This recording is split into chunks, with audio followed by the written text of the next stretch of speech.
ସମସ୍ତଙ୍କୁ ଜୟ ଯୀଶୁ। Make beauty your target with beautiful life ଏହି ଚ୍ୟାନେଲରେ ଆପଣ ସମସ୍ତଙ୍କୁ ସ୍ୱାଗତ। ଆଜି ଆମେ ଦେଖିବା ପବିତ୍ର ବାଇବେଲର କିଛି ଅଂଶ, ଯାହାକି ପ୍ରଭୁ ଯୀଶୁ ଏକ ଅଲୌକିକ କାର୍ଯ୍ୟ କରୁଛନ୍ତି। ଗୋଟେ ନାରୀକୁ ସେ ସୁସ୍ଥତା ପ୍ରଦାନ କରୁଛନ୍ତି। ତ ଆସନ୍ତୁ ଆମେ ପବିତ୍ର ଗ୍ରନ୍ଥ ବାଇବେଲରୁ ଅଧ୍ୟୟନ କରିବା। ମାର୍କ 5 ଅଧ୍ୟାୟ 20ରୁ 22 ପଦ ପର୍ଯ୍ୟନ୍ତ। ସେ ସମୟରେ 12 ବର୍ଷ ପର୍ଯ୍ୟନ୍ତ ରକ୍ତସ୍ରାବ ଭୋଗ କରୁଥିବା ଜଣେ ନାରୀ ପଛଆଡ଼ୁ ଆସି ତାଙ୍କ ବସ୍ତ୍ର ଧାଡ଼ିକୁ ସ୍ପର୍ଶ କଲା। କାରଣ ସେ ମନେ ମନେ ଭାବୁଥିଲା, ଯଦି ମୁଁ ତାହାଙ୍କର ବସ୍ତ୍ରକୁ କେବଳ ସ୍ପର୍ଶ କରେ ତେବେ ଆରୋଗ୍ୟ ଲାଭ କରିବି। ଯୀଶୁ ବୁଲି ପଡ଼ି ତାହାଙ୍କୁ ଦେଖି କହିଲେ, ଝିଅ, ସାହସ ଧର, ତୁମର ବିଶ୍ୱାସ ତୁମକୁ ସୁସ୍ଥ କରିଛି। ତତ୍କ୍ଷଣାତ୍ ସେହି ନାରୀଟି ରୋଗମୁକ୍ତ ହୋଇଗଲା।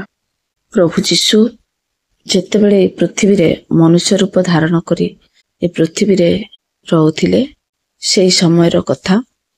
ଜଣେ ମହିଳା ଥିଲେ ଯେ 12 ବର୍ଷ ଧରି ଏକ ଦୁରାରୋଗ ବ୍ୟାଧିରେ ପୀଡ଼ିତ ଥିଲେ। ସେ ଅନେକ ଡାକ୍ତରଙ୍କ ପାଖକୁ ଯାଇଥିଲେ, ନିଜର ସବୁ ସମ୍ପତ୍ତି ଖର୍ଚ୍ଚ କରିଥିଲେ, କିନ୍ତୁ କିଛି ବି ଲାଭ ହେଲା ନାହିଁ। ଦିନକୁ ଦିନ ତାଙ୍କ ଅବସ୍ଥା ଆହୁରି ଖରାପ ହେଉଥିଲା। ସେ ସବୁଠାରୁ ଅଲଗା ହୋଇ ରହୁଥିଲେ, କାରଣ ତାଙ୍କ ରୋଗ ଯୋଗୁଁ ସମାଜରେ ତାଙ୍କୁ ଅଶୁଚି ବୋଲି ବିବେଚନା କରାଯାଉଥିଲା। ନାରୀର ମନରେ ଆଶା ମରିଯାଇଥିଲା। ସେ ନିରାଶ ହୋଇ ରହୁଥିଲେ। ତଥାପି ଦିନେ ସେ ଜଣେ ଚମତ୍କାରୀ ବ୍ୟକ୍ତି ବିଷୟରେ ଶୁଣିଲେ, ଯାହାଙ୍କର ନାଁ ଥିଲା ଯୀଶୁ। ଲୋକ କହୁଥିଲେ ଯେ ତାଙ୍କ ପାଖରେ ରୋଗ ଭଲ କରିବାର ଅଦ୍ଭୁତ ଶକ୍ତି ଅଛି। ସେହି ନାରୀଙ୍କ ମନରେ ପୁଣି ଥରେ ଆଶାର ସଞ୍ଚାର ହେଲା। କିନ୍ତୁ ସମାଜର ନିୟମ ଅନୁସାରେ ସେ ଯୀଶୁଙ୍କୁ ଛୁଇଁ ପାରିବେ ନାହିଁ। ଏହି କାରଣରୁ ଲୋକଙ୍କ ଗହଳିରେ ଯୀଶୁଙ୍କ ପାଖକୁ ଯିବା ତାଙ୍କ ପାଇଁ ଏକ ବଡ଼ କଥା ଥିଲା। ସେ ଠିକ୍ କଲେ ଯେ ସେ କୌଣସି ପ୍ରକାରେ ଯୀଶୁଙ୍କ ପାଖକୁ ଯିବେ। ଯେହେତୁ ସେ ନିରାଶ ହୋଇଯାଉଥିଲେ, ସେ ଭାବିଲେ, ମୁଁ କେବଳ ତାଙ୍କ ଲୁଗା ଛୁଇଁଲେ ସୁସ୍ଥ ହେବି। ମନରେ ଏହି ଦୃଢ଼ ବିଶ୍ୱାସ ନେଇ ସେ ଲୋକଙ୍କ ଗହଳି ଭିତରେ ଧୀରେ ଧୀରେ ଆଗକୁ ବଢ଼ିଲେ। ସେ ଡରୁଥିଲେ, କାଳେ କେହି ତାଙ୍କୁ ଦେଖିଦେବେ। ଶେଷରେ ସେ ଯୀଶୁଙ୍କ ପଛପଟେ ପହଞ୍ଚିଗଲେ। ଲୋକଙ୍କ ଗହଳି ଯୋଗୁଁ କେହି ତାଙ୍କୁ ଲକ୍ଷ୍ୟ କଲେ ନାହିଁ। ସେ ଧୀରେ କରି ଯୀଶୁଙ୍କ ପିନ୍ଧିଥିବା ବସ୍ତ୍ରର କଣକୁ ଛୁଇଁଲେ। ଯେପରି ସେ ଛୁଇଁଛନ୍ତି, ଠିକ୍ ସେହି ମୁହୂର୍ତ୍ତରେ ତାଙ୍କ ଦେହରେ ଏକ ଅଦ୍ଭୁତ ଶକ୍ତିର ପ୍ରବାହ ଅନୁଭବ କଲେ। ସେ ସଙ୍ଗେ ସଙ୍ଗେ ଜାଣିପାରିଲେ ଯେ ସେ ବର୍ତ୍ତମାନ ସମ୍ପୂର୍ଣ୍ଣ ସୁସ୍ଥ ହୋଇଯାଇଛନ୍ତି। ଯୀଶୁ ହଠାତ୍ ଅଟକିଗଲେ। ସେ ପଛକୁ ବୁଲି ଚାହିଁଲେ ଏବଂ କହିଲେ, ମୋତେ କିଏ ଛୁଇଁଲା? ଶିଷ୍ୟମାନେ ଚକିତ ହୋଇ ପଚାରିଲେ, ଏତେ ଲୋକ ଆପଣଙ୍କୁ ଚାପି ଦେଉଛନ୍ତି, ଆଉ ଆପଣ କହୁଛନ୍ତି, କିଏ ଛୁଇଁଲା? କିନ୍ତୁ ଯୀଶୁ କହିଲେ, ମୋ ଭିତରୁ ଶକ୍ତି ବାହାର ହୋଇଯାଇଛି। ନାରୀଟି ଏହା ଶୁଣି ଡରିଗଲେ, କିନ୍ତୁ ତାଙ୍କ ମନରେ ଆଉ ସନ୍ଦେହ ନଥିଲା। ସେ କମ୍ପିତ ହସ୍ତରେ ଯୀଶୁଙ୍କ ସାମ୍ନାରେ ଆଣ୍ଠୁ ମାଡ଼ି ବସି ପଡ଼ିଲେ। ସେ ଯୀଶୁଙ୍କୁ ନିଜ ରୋଗ ଏବଂ ସୁସ୍ଥ ହେବା ବିଷୟରେ ସବୁ କିଛି କହିଲେ। ଯୀଶୁ ସେହି ନାରୀଟିକୁ ସ୍ନେହରେ ଚାହିଁଲେ ଆଉ କହିଲେ, ମୋ ଝିଅ, ତୁମ ବିଶ୍ୱାସ ତୁମକୁ ସୁସ୍ଥ କରିଛି। ଶାନ୍ତିରେ ଯାଅ ଏବଂ ତୁମ ଦୁଃଖରୁ ମୁକ୍ତ ହୁଅ। ଏହି ଘଟଣା ସମସ୍ତଙ୍କୁ ପ୍ରମାଣ ଦେଲା ଯେ ପ୍ରକୃତ ବିଶ୍ୱାସ ହିଁ ରୋଗକୁ ଭଲ କରିବାର କ୍ଷମତା ରଖେ। ଆଉ ଯିଏ ପ୍ରଭୁ ଯୀଶୁଙ୍କ ଠାରେ ବିଶ୍ୱାସ କରେ, ସେ ସଦାସର୍ବଦା ଯୀଶୁଙ୍କର ଅଲୌକିକ କାର୍ଯ୍ୟକୁ ଅନୁଭବ କରିଥାଏ। ଏଠି ଆମେ ଦେଖୁଛୁ, ନାରୀଟି ଯେତେ କଷ୍ଟ ହେଲେ ମଧ୍ୟ ଲୋକ ଗହଳିରେ केते जे बाधाविघ्न से सम्मुखीन होइथिबे तथापि यीशुको निकट को पहुँचवा निमंते एवं तांको स्पर्श करबा निमंते से चेष्टा करथिले। आमानक जीवन रे मध्य आमानकर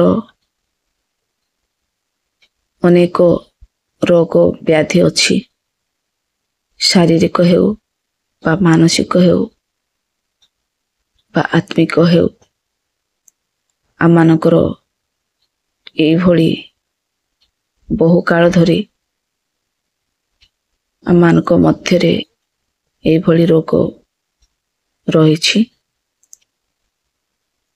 आमाने शारीरिक रोगाग्रस्त न हेले मध्य आमाने आत्मिक रोगाग्रस्त होइथाउ। जदि आमाने अनेक पाप द्वारा रोगाग्रस्त होइछु, आत्मारे रोगाग्रस्त होइछु, आमानकर आत्मा रोगरे परिपूर्ण अर्थात अनेक पाप कार्य रे लिप्त रहिबा द्वारा आमानकर मनरे अशांति हुए, आमानकर मानसिक रोगाग्रस्त होइथाए। आउ एई समय रे आमाने प्रभु यीशु को निकट को जीवा एवं तांको आमे स्पर्श करिया जद्वारा कि आमानकर शरीर मन प्राण आत्मा सुस्थता लाभ करि पारिबो एवं प्रभु यीशु को विश्वास करिबा द्वारा आमाने प्रभु यीशुकर अलौकिक कार्य को आमानक जीवन रे देखि पारिबा। प्रभु आम समस्त को आशीर्वाद करंतु। छोट प्रार्थना करिबा। प्रभु यीशु आमानक जीवन निमंते तुमको धन्यवाद देउछु। आजिर एही सुंदर वाक्य निमंते तुमको धन्यवाद देउछु। आजी ठारू आमे जेपरि आमानकर तुम प्रति विश्वास रे दृढ़ एवं तुम प्रति प्रेम एवं तुम निकट को आसीबा निमंते आमाने मन प्राण आत्मा रे प्रयास करिबु। सेही बड़ी अनुग्रह आमानकु प्रदान करो। आमानकर समस्त रोग व्याधि आमानकु मुक्त करो। यीशुଙ୍କ नामरे मागिली, आमेन। ମୁଁ आशा करुछि आपण माने एही पवित्र वाक्य द्वारा एवं यीशुଙ୍କର एही आश्चर्य कर्म द्वारा आपण माने आशीर्वाद प्राप्त होइछंती।